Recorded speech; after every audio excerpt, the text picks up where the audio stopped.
안녕하세요. 잡시광입니다. 얼마 전 한국에서 최초로 열린 메이저리그 서울 시리즈가 끝났습니다. 하지만 서울에 왔던 메이저리그 선수들은 SNS를 통해 여전히 한국을 언급하며 한국에서의 특별했던 경험을 잊지 못하는 분위기입니다. 보고 계신 사진은 LA 다저스의 포수 윌 스미스와 한복을 입고 있는 그의 딸 샬롯 스미스입니다. 다저스 포수 윌 스미스 부부는 미국으로 돌아간 뒤 딸에게 한복을 입힌 사진을 공개했는데요. 사진 속 샬롯은 레이스로 장식된 흰색 저고리와 옥색 치마를 입고 환하게 미소 짓고 있습니다.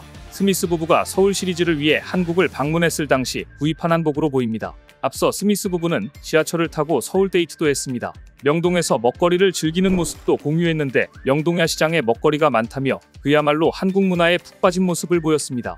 한국인들도 그의 SNS에 방문해 한복을 입은 딸의 모습이 너무 예쁘다며 훈훈한 장면을 연출했는데요. 한국에서 좋은 기운을 받아간 덕분이었을까요? 스미스는 한국 방문 이후 미국에 도착하자마자 초대박 계약을 따냈습니다. 그간 스미스는 진척이 없던 연장 계약 때문에 마음고생을 하고 있었습니다. 그런데 이 계약이 서울 시리즈로 방문한 한국에서 급속도로 진전되었고 결론은 그야말로 초대박이었습니다. LA 다저스는 28일 구단 공식 홈페이지를 통해 스미스와 10년 1억 4천만 달러, 한화 약 1,884억 원의 연장 계약을 체결했다고 전했습니다.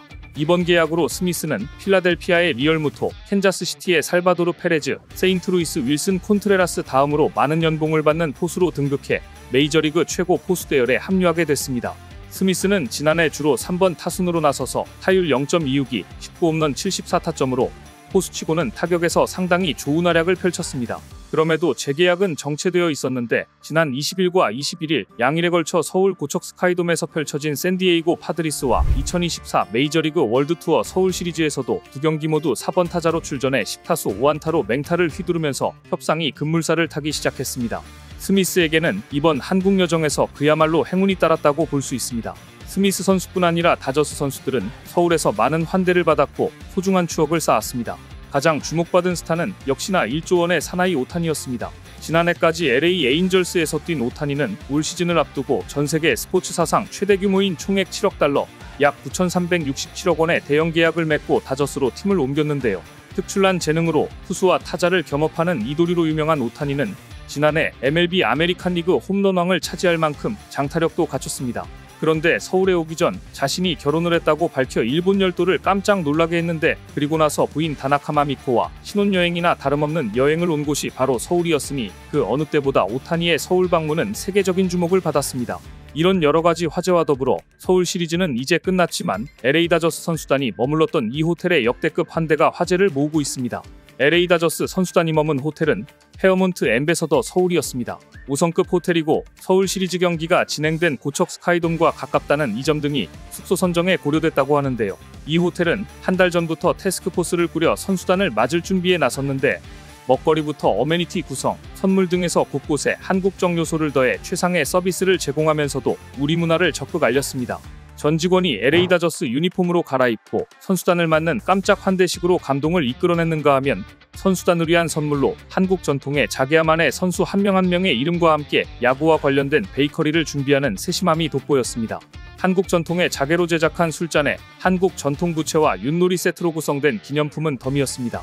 호텔 측이 무엇보다 가장 신경 쓴 건 먹거리였습니다. 웰컴 선물은 와인이나 과일 대신 한국식 전통 다과를 준비하는 한편 조식 메뉴로도 비빔밥과 불고기 등 한식을 마련했습니다. 오타니 쇼헤이를 포함한 일본 선수들을 위해 낫또를 따로 준비해 제공하는 센스도 보였습니다. 오타니와 그의 아내 다나카 마미코가 머무른 방도 관심을 모으고 있습니다. 오타니 부부가 묵은 객실은 여의도 도심과 한강뷰를 감상할 수 있는 스위트룸이었습니다. 그런데 오타니 부부는 최고급 스위트 펜트하우스가 아닌 한 등급 아랫방을 선택했다고 합니다. 평소에도 검소하다고 유명한데 이들 부부의 검소함이 드러나는 대목이었습니다. 호텔 측은 오타니 부부를 위해 특별한 선물을 마련했습니다. 신혼여행이나 마찬가지인 오타니 부부를 위해 부부 위안복을 맞춤 제작해 선물했다고 하는데요. 오타니는 한복 선물을 받고 아내와 함께 해외에 나온 게 처음이라며 제가 좋아하는 한국이라 좋은 추억이 될 것 같다며 기뻐했습니다. 하지만 오타니는 현대차가 제공하는 전기차 아이오닉 5를 놓쳐서 아쉬움을 남겼습니다. 오타니는 메이저리그 진출 초기 현대자동차 소나타를 타고 다닌 것으로 유명했는데요. 현대차는 사상 처음 한국에서 열리는 MLB 정규 경기인 LA 다저스와 샌디에이고 파드리스의 개막 2연전에서 처음 홈런을 친 선수에게 아이오닉 5를 제공하는 이벤트 더 퍼스트 아이오닉 홈런을 진행했는데 오타니 타격이 침묵해 아이오닉은 놓치고 말았습니다. 아이오닉5는 LA 다저스의 슈퍼스타 무키 배츠에게 돌아갔습니다.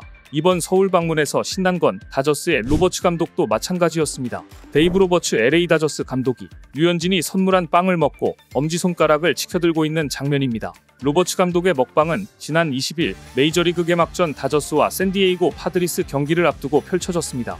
당시 류현진은 MLB 친정팀인 다저스 더그아웃을 방문해 예스승 로버츠 감독과 재회했습니다. 류현진은 그를 끌어안은 뒤 성심당 빵을 선물했는데요. 선물을 받은 로버츠 감독은 그 자리에서 국내에서도 인기 많은 성심당의 튀김소보로와 튀소구마를 하나씩 맛봤습니다. 로버츠 감독의 입에서는 와우라는 감탄사가 절로 나왔고 감독은 얼굴에 튀김가루를 묻힌 채 류현진과 기념사진 촬영을 했습니다. 로버츠 감독의 먹방은 온라인상에서 크게 화제가 됐습니다. 네티즌들은 이를 두고 메이저리그 감독의 공짜 광고, 성심당 미국까지 진출하나요? 이러면 빵 사기 더 어려워지는데 큰일이네. 류현진, 로버츠 감독 때문에 사람 많아져서 이제 성심당 못 가겠다 등의 반응을 보냈습니다. 서울 시리즈를 위해 한국을 방문한 로버츠 감독은 기자회견과 인터뷰에서 꾸준히 류현진을 언급해왔는데요. 류현진은 훌륭한 투수였고 좋은 동료였으며 재밌는 친구였다. 아주 훌륭한 선수였다. 제가 본 여러 선수 중에서도 침착하고 경기에 나설 준비가 된 선수였다. 류현진과 함께 시간을 보낸 사람은 그가 얼마나 유머러스하고 농담을 즐기는지 알게 될 것이라고 폭풍 칭찬을 했습니다. 화려함만 있었던 건 아닙니다. 사상 최초로 메이저리그 개막전 경기가 서울에서 열린 날 고척돔에 폭탄을 설치하겠다, 오타니를 해칠 것이란 예고가 날아들어 한국 경찰들을 긴장시킨 일도 있었으니까 말입니다. 지난 3월 20일 서울경찰청에는 20일 고척돔 야구 경기 중에 최신 폭탄이 터질 것이라는 협박 메일을 받았다는 신고가 캐나다 주 밴쿠버 대한민국 총영사관 직원으로부터 접수됐습니다. 전날 오전 11시 58분쯤 발송된 이 편지에는 다저스 소속 야구스타 오타니 슈에이와 그의 가족을 해칠 것이라는 내용이었습니다. 메일은 영어로 작성되어 있었고 발송지는 일본이었습니다. 신고를 받은 한국 경찰은 특공대 30명과 기동대 120명을 투입해 고척돔을 수색했지만 다행히 위험 상황은 발생하지 않았습니다. 경찰은 지난해 8월 국내 주요 시설을 폭파하겠다는 협박 메일 사건과 동일 범소 행일 가능성이 있다고 보고 수사 중인데요.